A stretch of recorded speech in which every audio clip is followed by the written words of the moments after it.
Enlikte bu tüvendikilik şeyimizge dikkat kılınlar vatandaşlar. Hazır Amerika-Jungo münasebeti müşahalığı kelgəgi vaxtı bəzi Xitay qalemkeşler, profesorlar, alimler bəzi vaxtda qalem təvretib Amerika-Jungo münasebetinin Irak ötmüşüge nəzər selişki başladı. Hazır tüvendemesizliği sözleydiğin iki partilikse Jungo Kompartiyası Jungo'da hakimiyet beşiği kandak gelip kaldı degenge beriladigan cevap iken, kısaca cevap iken. Şuna ben sizlerge tayyorlab geldim. Bunu anlap koyunlar hürmetli vatandaşlar. Xabardan zirikken bolsalar bunu anlap koyunlar. Bugünkü mavzu bundak. Bugünkü muavin prezident Mike Pence, tönünkü prezident Trump'ındır.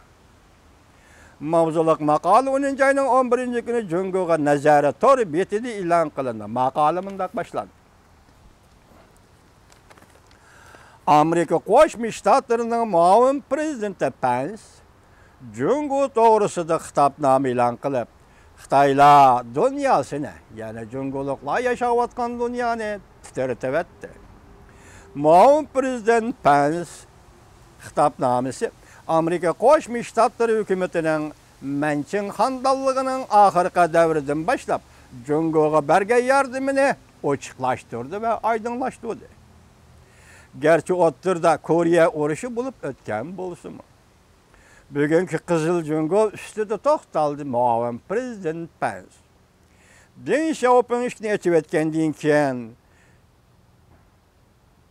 vaziyatga qaramay, masalan, Deng Xiaoping islohot ishni aytib o'tish vaziyatini siyosiy yo'l qo'ygandan keyin Jungoda yuz bergan o'zgarishlarga va vaziyatga qaramay Jungo Kompartiyasının yana fursatdan foydalanib Jungoning ideologiyasini ilgari surganligini bunu muavin prezident Pence tilga olib o'tdi.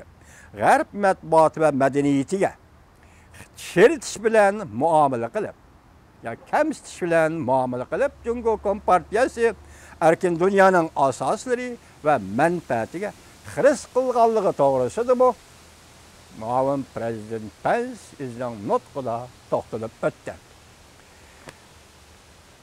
Muavin prezident Pence to'xtalmagan bir nuqta Amerika-Jungo munosabatining bugungi holga kelib qolishida Amerikaning Jungo siyosatida 70 yildan beri nima xatolik sodir qilganligidan iborat mas'uliyat ustida to'xtalmaganligidir. 70 yıl burun yoki 70 yıl mobaynida Amerika-Jungo siyosati nima xato qilganligi to'g'risida to'xtalmadi. Bu yetersizlik bo'ldi. Pence, muavin prezident Pence so'zlagan nutqida dedi.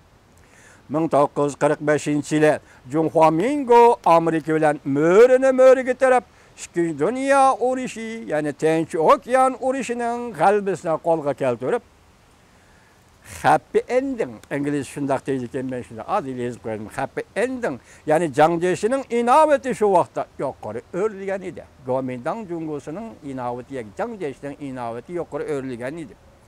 Amerika'nın Junxuamingo hükümetiga yordam qilib, Kompartiyani yo'qotib, ichki urushni oyoqlashtirib, Amerika-Jungo munosabatining bugungi Yevropa ittifoqi, Yaponiya bilan Amerikaning munosabati o'xshash, Amerika ittifoqdoshlik munosabatiga o'xshash Jungo bilan Amerika shundoq bir holga kelishini umid qiladi dedi ayni vaqtda.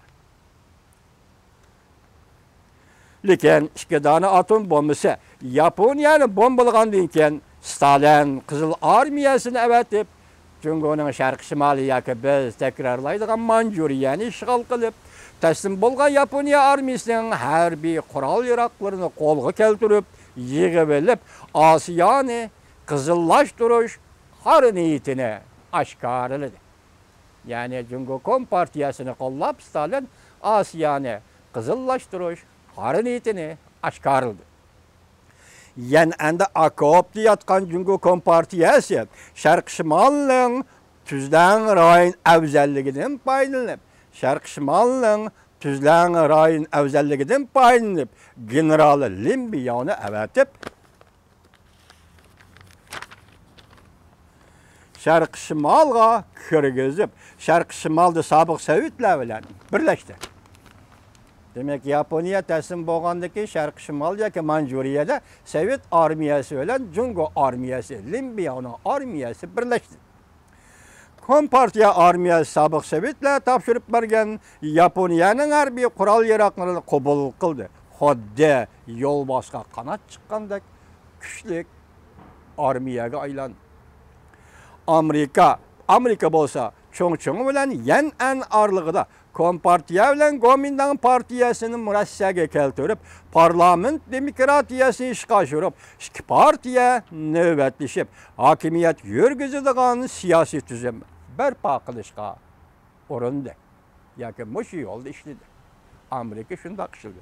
Jungoda parlament saylimi barpo qilish.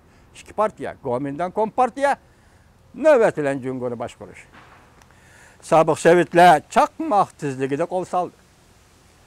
Amerika bilan Angliya xaroblashgan Yevropaning yerimini egallashga urinayotgan sobiq Sovetlarga taqobil turishga oldirib ketib, Iroq sharqda tang e'tibor berish jihatda chorasiz qoldi. Amerika, Angliya qatorli shu vaqt kuchli davlatlar Rossiyaning Yevropa faoliyatiga taqobil turishga oldirib ketib, Iroq sharqda ahvolini tashlab qo'ydi, shu peta qoldi.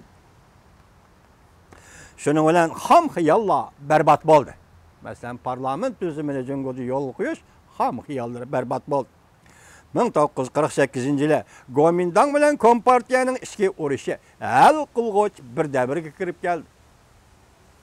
Bu yillardan burun Prezident Trumpning hukumati ichida ikki guruh o'tirg'i chiqdi.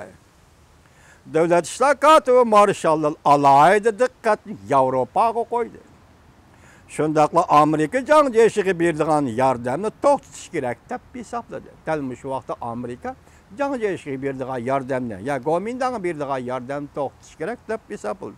Lekin harbiy maslahatchi Albert Cody Vedimir shu vaqtda Amerikaning Jungo turishliq harbiy maslahatchisi mundaq hisobladi. Sharqi Shimolni Sovetlarning o'z oldiga egallab olishiga bo'lmaydi. Amerika Angliya texam ilgirlab Stalinning Jungo Kompartiyasiga yo'l boshqa qanot chiqargandek yordam berish yo'lini o'zib tashlab, sobiq Sovetlarning Manjuriyada Jungo Kompartiyasiga yordam berish yo'lini o'zib tashlab, Sharqi Shimolni Sovetlar, Amerika, Angliya uch davlatning o'rtaq boshqarishini qo'lga keltirish kerak deb hisobladi. Edinburg to'g'ri ekan-da, shu vaqt qarang mana. Demak, Sharqi Shimolni Jungo Kompartiyasi harbiy baza qurdi. Harbiy baza qildi. Sobiq Sovetlar Yaponiya taslim bo'lgandan keyin bu qurol-yarog'li Kompartiyaga berib, demak, Jungo Kompartiya Sharqi Shimol orqali harbiy kuch bilan Jungoni janubiga yurish qildi. Shuningdek Kompartiya hokimiyat beshiga chiqdi demoqchi bo'lyapti. Endi bu yerda qaraylik, shu vaqt Amerika hukumatining pozitsiyasi.